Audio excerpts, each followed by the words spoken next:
मैं तिगरा रियासत तालुकेदार पृथ्वीपाल सिंह बोल रहा हूँ। मैं वही पृथ्वीपाल सिंह हूँ जिसने अंग्रेजों पर आक्रमण कर कोयलसा को शमशान घाट बना दिया था।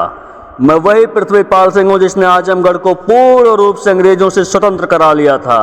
मैं वही पृथ्वीपाल सिंह हूँ जिसने बैसवाड़ा नरेश राणा बेनी माधव सिंह के साथ मिलकर अवध को 18 माह तक स्वतंत्र रखने में महत्वपूर्ण भूमिका निभाई थी।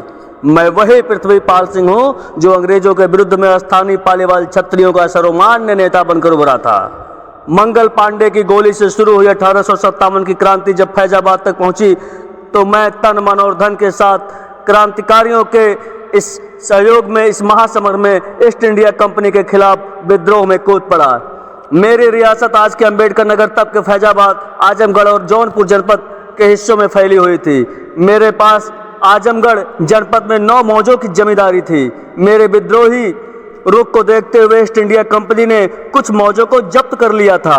3 जून 1857 को 17 PNI के सैनिकों के विद्रोह और सरकारी खजाना लूटकर फैजाबाद की ओर चले जाने के बाद आजमगढ़ जनपद के विद्रोह की बागडोर मेरे हाथ में आ गई। मेरे नेतृत्व में स्थानीय पालीवाल क्षत्रियों ने विद्रोह का झंडा बुलंद किया।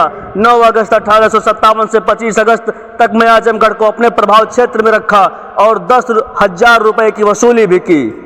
अंग्रेजी सेना का कमांडर वेनी वुल्स के साथ मेरा युद्ध कोयलसा में हुआ। इस युद्ध में माहौल के राजा मुजफ्फर जहां मेरी तरफ से लड़ रहे थे। इस युद्ध में मैंने विजय प्राप्त की और कोयलसा को अंग्रेजी सेना के लाशों से पाट दिया था।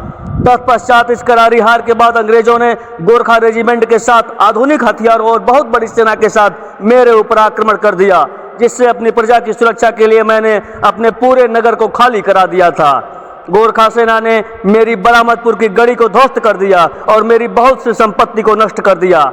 इसके पूर्व मेरे ऊपर अंग्रेजी सेना के कमांडर कॉक्स के नेतृत्व में मेरे ऊपर आक्रमण हुआ और मेरी रियासत तिगरा की गढ़ी को बेध्वस्त कर दिया गया। इन लगातार हुए युद्धों से मेरा मनोबल कम नहीं हुआ, लेकिन 1857 की क्रांतिकारियों की पराजय के पश्चात और अपने प्रजा के हितों को देखते हुए अंग्रेजी सेना के प्रस्ताव पर मुझे विचार करना पड़ा और ना चाहकर भी मुझे संधि करनी पड़ी। 1857 की क्रांतिकारियों की हार की टीस मुझे जीवन भर रही और 29 जुलाई 1891 को मेरी मृत्यु हो गई। मेरी मृत्यु के बाद स्वतंत्र भारत में मेरे वंशज जगदम्बा सिंह 3 बार जलालपुर विधानसभा से विधायक रहे और उत्तर प्रदेश विधानसभा के सदस्य बने और दूसरे शारदा प्रसाद सिंह लंबे समय तक ब्लॉक प्रमुख रहे। मेरी मौत के बाद मुझे याद रखना जरूरी नहीं समझा गया और इतिहास के कुछ चंद पन्नों में मुझे दफन कर दिया गया।